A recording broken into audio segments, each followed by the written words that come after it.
Well, I think we need to meet the star of our show now, Mr. Wags. I think that sounds like a great idea. Yeah. Oh, here he comes. Here he comes. Hello there, Mr. Wags. Hello. Hey, bud. Yes. Hi. Randy Miller and Michael Seward on RandyMillerRadio.com.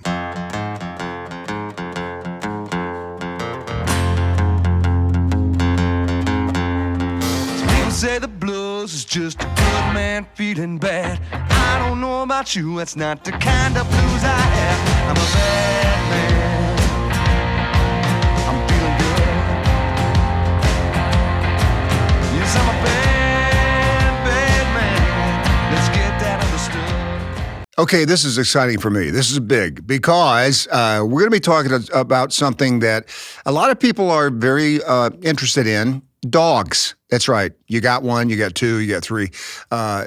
What did you dress them up as today? Did you buy them a new outfit?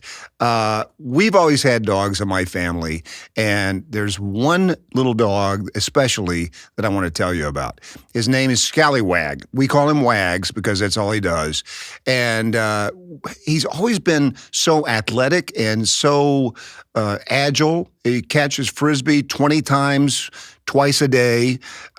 He swims. He fetches. He retrieves. You can't wear this dog out. Well, last year, right after he turned 5 years old, he was in peak condition. I mean, this guy he's an athlete, is what he is. We went on vacation. We came back, and we noticed one day that this little athletic guy, all of a sudden he was kind of moping around the house. And that's not, that's something that really alarmed us because he doesn't do that. And so we didn't know what to do. And we thought, well, we'll watch it for a couple of days. Well, then he started developing these lymph nodes, kind of all over him, and we honestly had no idea. And my wife Renee, she knows a lot about dogs, and she knows a lot about the health of dogs, and we were we knew we had to take him somewhere. So we took him to an emergency clinic. They looked at him and they said, "We think it's lymphoma." And then they recommended a place that we hadn't taken him before, the Blue Springs Animal Hospital. So we took him up there immediately, and they know about this, and they do this kind of stuff all the time. That's a place that they recommended we take Wags. So we took Wags and got very lucky to be connected to Dr. Stuart Ryder.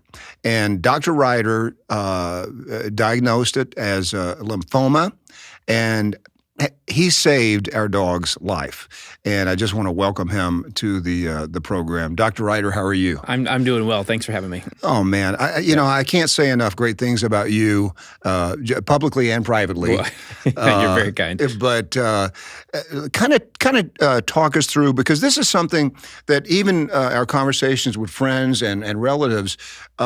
We're kind of surprised. We were very surprised. I mean, I knew that dogs could get cancer, but had never seen or been around anything like that. When you first saw Wags, I mean, you pretty much knew, right? Yeah, lymphoma is one that is one of the most common cancers we see in dogs. For one, and two, the way it presents, at least for most dogs anyway, is pretty typical. They get great big lymph nodes kind of all over the place. Yeah. And that's exactly what you had seen. Yeah. Big ones up underneath their chin, in front of their shoulders, behind their knees. I mean, pretty much anywhere there's lymph nodes, they get really huge. Yeah, and I know, it's so hard. It's got to be so hard to deliver that news. It's not very much fun. I know. Yeah. And so when we heard that, of course, we had no idea what the treatments would be. Right. But you were great in explaining everything and kind of talking us through, what was going to happen in terms of treatments for Wags. And you were very upbeat, but realistic, and I appreciate that as well. But so that started a series of treatments, 16 chemo treatments, right, and which lasted about 6 months for us. Yeah. But I mean, the lymph nodes went away pretty quickly, right? And that was the steroid, or Yeah, so there's lots of different ways to treat lymphoma, and what we did with WAGS is a type of treatment called CHOP, and it's an acronym, stands for the different drugs that we use, and the steroids are part of it. The P in CHOP stands for prednisone, and that was like the first month that we had him. Right. He started him off on a pretty good dose of steroids, and then as time went along, we dropped the dose slower and slower to where by about a month or month and a half into treatment, they're not taking steroids anymore. But that really and we didn't know how WAGs would react to something like that. And I guess all dogs are they're all different. Yep. But he was actually, I mean, he was still, chasing frisbees and retrieving water retrieval and all this kind of things, and was able to kind of keep up his energy level. And you explained to us that chemo affects dogs a lot differently than people. Yeah. So people think of chemo, and it's kind of a loaded word, right? Right.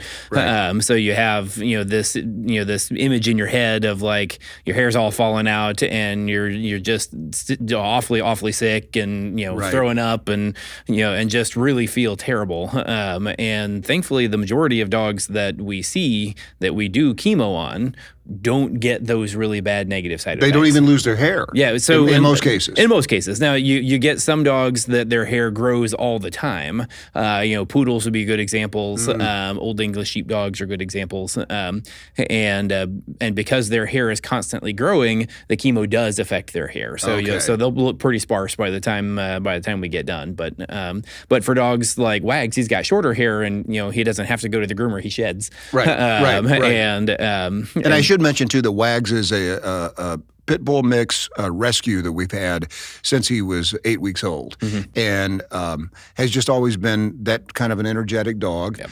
He's got an older brother, Satchmo, and it was just so shocking, and I suspect that you've had that reaction every time that this has happened. And lymphoma hits dogs that are old, it hits dogs that are middle-aged, it hits dogs. The youngest dog I've diagnosed with lymphoma is less than 2.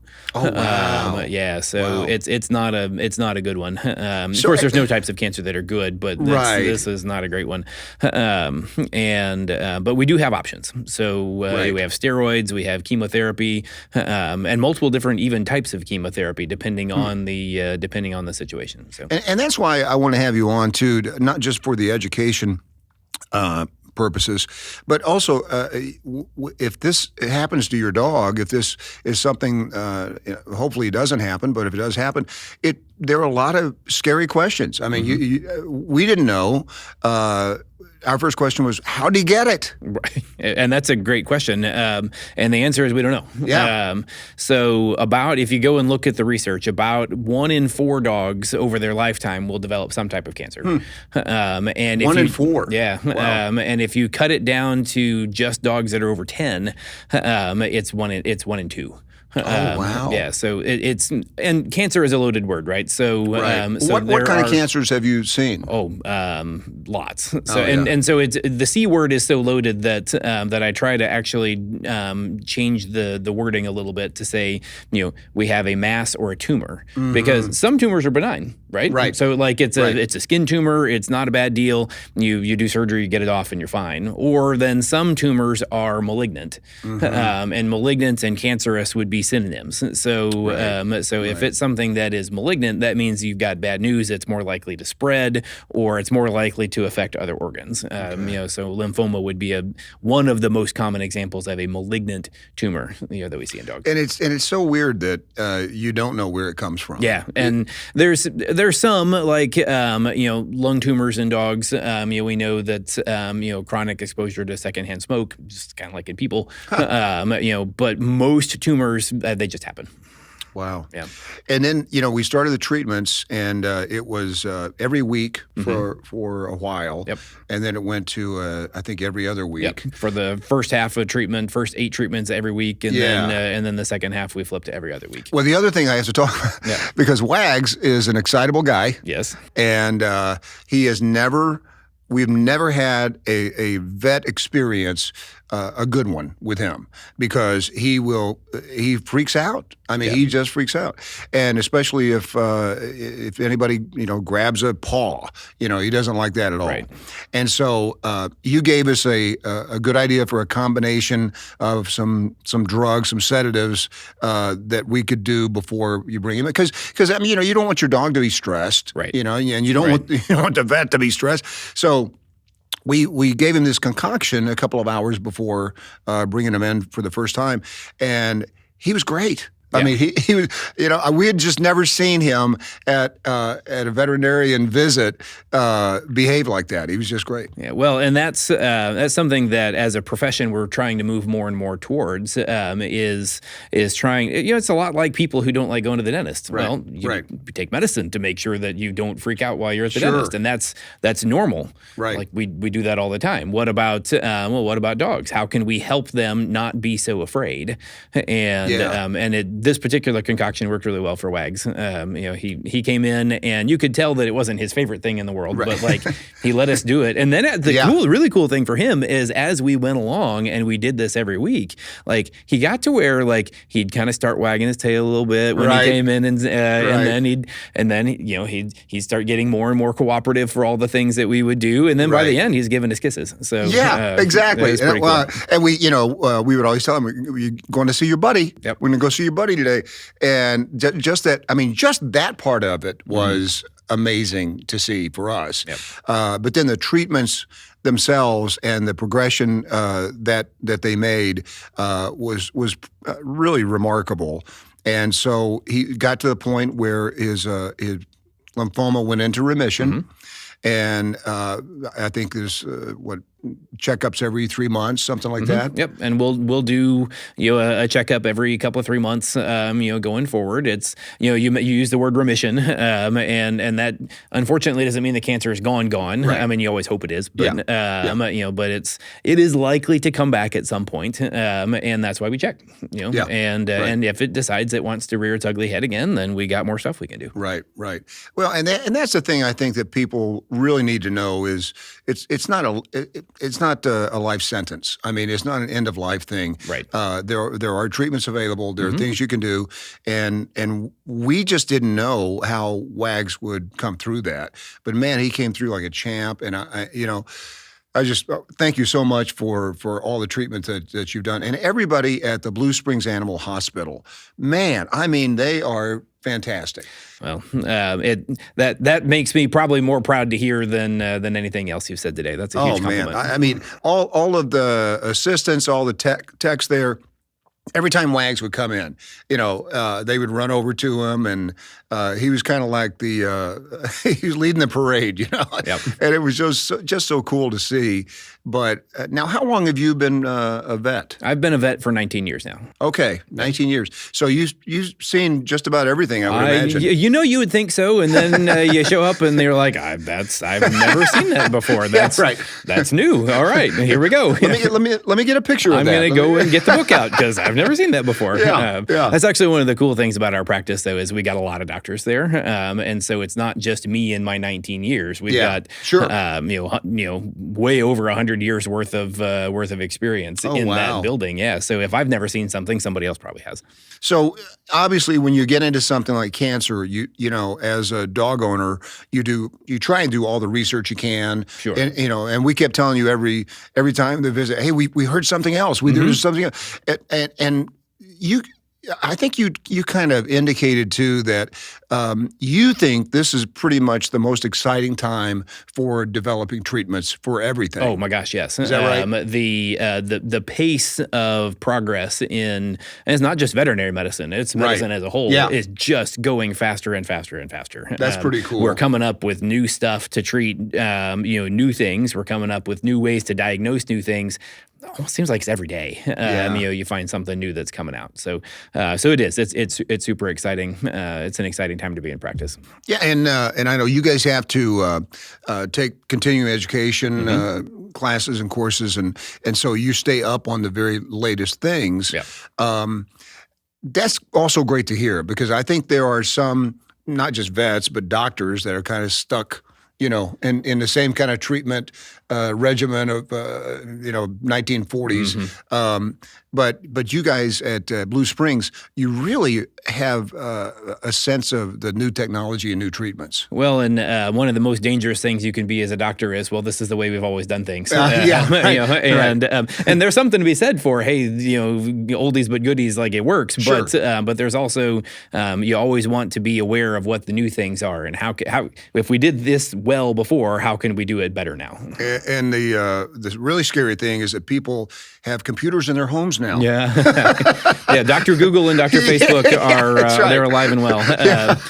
And I really like it when I have an engaged set of pet parents, and they're out there looking and Googling and asking. Yeah. Because if they are asking questions, that means that they are engaged in their pet's treatment. Right. And there's a lot of good information that you can find out there. There's a lot of great websites. Of course, there's a lot of misinformation too, and that's what the veterinarian's job is, in a sense, is to help guide you guys, the pet parents, through all of this stuff. Well, and I would imagine when they get to a place like Blue Springs Animal Hospital, you're pretty engaged. I mean, you care about your pet if you're going there. Yeah, right? and that's the type of people who we really love to see. Yeah. And there's times that you get the 900th question about, hey, I saw this on Google, and you're like, yeah, don't look at Google. But I know that you're going to do it, right? So so I may as well apple engage cider with that. vinegar seems to really do well for my dog. Yeah, I'm sure it does. Yeah, I can see that too. Yep. And you've got, you've told us some great stories just in the treatments about other dogs that you've treated that have not been so happy to be at the vet. Well, there are a number of those. Without going into a lot of details, of course. But that's part of veterinary medicine too. Yeah. Is we get to see the ones that are thrilled to see us, and we get to see the ones that don't want to see us, and we get to see the ones that try to kill us, and then we get to see them all, right? So, so you guys work on all pets? At our hospital, it's primarily dogs and cats, and a little bit of say your pocket pets like hamsters and rabbits and guinea pigs and things like that. Right. Yeah, not a ton of that. There are places that do, and places that's their specialty, or places that specialize in birds and snakes. So there's room in vet med for all that stuff. It's just it's hard to be good at everything. Yeah. No, I like the specialization. And the other thing that I want to mention, my wife looked around really before anything happened to Wags, and she found some pet insurance. Mm-hmm. Well, pet insurance used to be crap. I mean, pet insurance, we looked at it for years, and, it was just, it should be called just, loophole insurance because they had loopholes for everything. Yeah. So my wife found this pet insurance called Spot.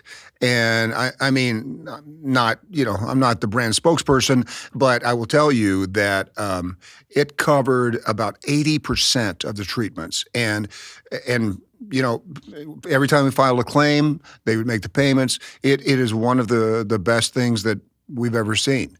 And I think that's going to get just better and better. Well, and there are, as you mentioned, a ton of different pet insurance companies that are out there. And, my usual advice to folks is get it as early as you can, because let's say you have pet insurance and when they're a puppy, then you get into it, and if they have an accident or an injury or an illness or God forbid cancer, it's going to be covered. If you get it later on, then you have to start going through all the loopholes about is this a pre-existing condition and things like that. So the sooner you get it, the generally speaking, the better you are. Oh, we were shocked. I mean, we were just so happy to find that and find that it was. I'm glad that worked out for you guys. Yeah, it really did. Yeah. And because, I mean, any kind of treatments, whether it's chemo or anything else like that, it's not cheap. No. And the more advanced the treatment seems like, the more expensive they become. Right. So that's where insurance is super helpful. So do you know anything on the horizon right now, Dr. Ryder, about some breakthroughs in some medicines? So some of the things that they're looking at right now, and this is not just lymphoma. This goes for lots of different types of cancers. Is trying to recruit the immune system and use our immune system to help start fighting the cancer. So part of what cancer does is it hides from the immune system. Our immune system is supposed to identify things that aren't supposed to be there. Right. That's why we're able to fight off the common cold or a flu infection or something like that, is because our immune system sees the bug and goes to take care of it. Well, our immune system does that to abnormal cells too. Unless it's one of these that manages to figure out how to hide from our immune system, and lymphoma would be a good example of one. And so how can we tell the immune system, hey, this thing over here, this is not supposed to be here, Right. And that's just it's an extra added layer of attack that we can do against the tumors. So those are really cool options. Newer types of anti-cancer treatments that instead of being something where you come in once a week for an injection, maybe you give a pill at home, and it's less intensive on the patients and less intensive on the owner. And just as effective?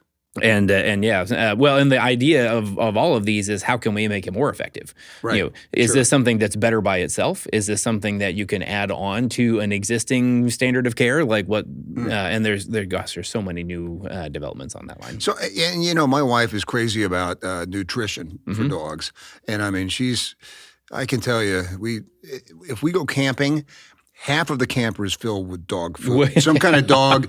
And it used to be like a raw dog diet, or raw.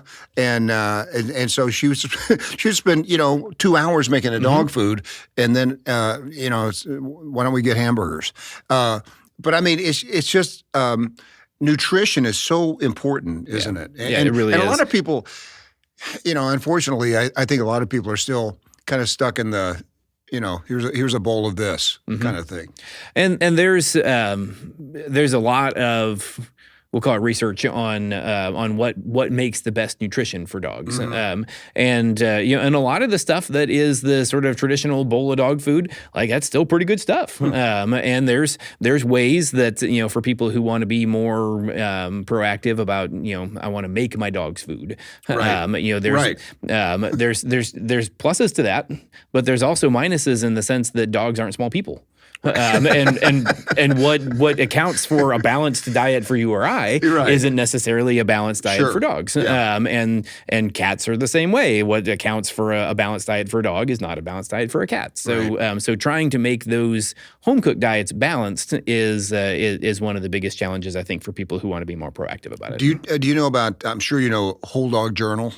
I'm not familiar with that one, no. Oh, okay. Yeah, it's a big one in our house. Okay, all right. We get it every single month. Okay. And my wife is just immediately, and there's some great information in it, nutrition, medicines, all that kind of thing. What should people do if people are listening to this right now and they're going, you know what, I want to try and investigate maybe some holistic things or other things. What would you recommend where people could look? So in terms of more holistic stuff, I guess the one thing that I would caution people about is all natural does not equal safe and effective. Yeah, sure. And so there, I don't even know if there's a good resource I can point you to. Is that right? Short of if you find something that you're really interested in. Yeah.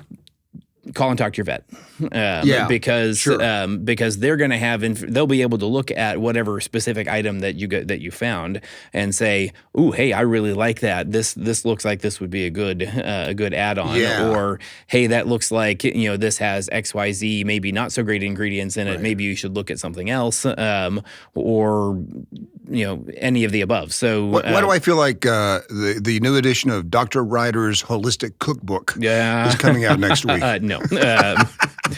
No, there's lots of things I'm good at, but it's not that. No, cooking is not one of them. Yeah. Hey, and you got what? A couple dogs? Yeah, we got 2 dogs. Chewy and Finnegan, and then 1 cat. Yeah. We've always had a barn cat living on a horse ranch, and sometimes when you have a barn cat, other cats come around and they go, "Oh, it's just a free place for me to stay." Yeah. One barn cat turns into 8 barn cats pretty quickly. Exactly. Yep. Well, man, I can't thank you enough for the treatment you've given Wags. I mean, just everything that associated with Blue Springs Animal Hospital have been fantastic for us. And I would encourage anybody who has a situation to, especially if it's cancer, because that certainly is a specialty of you guys for sure. Well, and unfortunately, based on the number of critters that that we see that get it, like it kind of has to be. So, well, I think we need to meet the star of our show now, Mr. Wags. I think that sounds like a great idea. Yeah. Oh, here he comes. Here he comes. Hello there, Mr. Wags. Hello. Hey, bud. Yes. Hi. Mr. Wags. Who is that? Good boy. Who is that, Mr. Wags? Who is that? Is it your buddy? Is that your buddy? Yeah, this dog's never been sick. This dog's never been sick. Oh, man. Look at this guy. He's doing so good. He's doing great. so well. Yeah, he goes and smells my shoes. Exactly. Thank you, buddy. Waggy. That's a good boy. Yeah, that's a good boy. RandyMillerRadio.com. Oh, my gosh. I lost it. That is the one. That is one right there. Oh, my